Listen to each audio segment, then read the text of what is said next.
Doctor గారు అంటే ఇప్పుడు మీరు ట్యూమర్స్ విషయానికొస్తే సాధారణంగా ఇప్పుడు ఇండియాలో ఆల్‌మోస్ట్ ఒక 2% of the cases are belongs to brain tumours. ప్రతి ఇయర్‌కు ఆల్‌మోస్ట్ ఒక 30,000 కొత్త కేసులొస్తున్నాయి. సో, ఈ బ్రెయిన్ ట్యూమర్ వచ్చినప్పుడు అంటే మీ టెక్నాలజీతోని దాన్ని తీసేయడం, తిరిగి రాకుండా చేయడానికి అంటే ఎటువంటి జాగ్రత్తలు తీసుకుంటారు? ముందు మనకి ఒక ఎంఆర్ఐ అనేది హైదరాబాద్‌లో 25 ఇయర్స్ బ్యాక్ 3, 4 సెంటర్స్‌లో ఉండేది.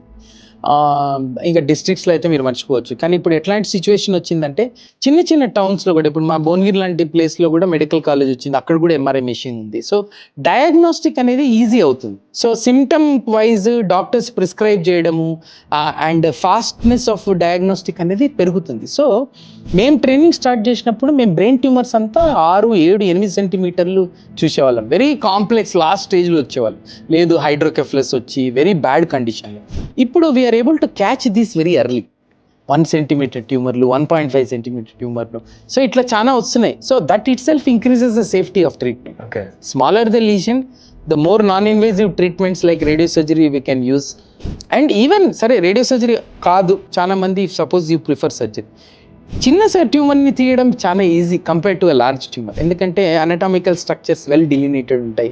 So, outcomes are much better. బేసికల్గా ఏంటంటే ట్యూమర్ ప్రోగ్రెషన్ ఉంది అని సక్సెసివ్ స్కాన్స్లో ఉన్నా కానీ, లేకపోతే ఉన్న ట్యూమర్ సైజ్కి సిమ్టమ్స్ ఉన్నా కానీ, then treatment modalities have become much simpler and easier because of early diagnosis.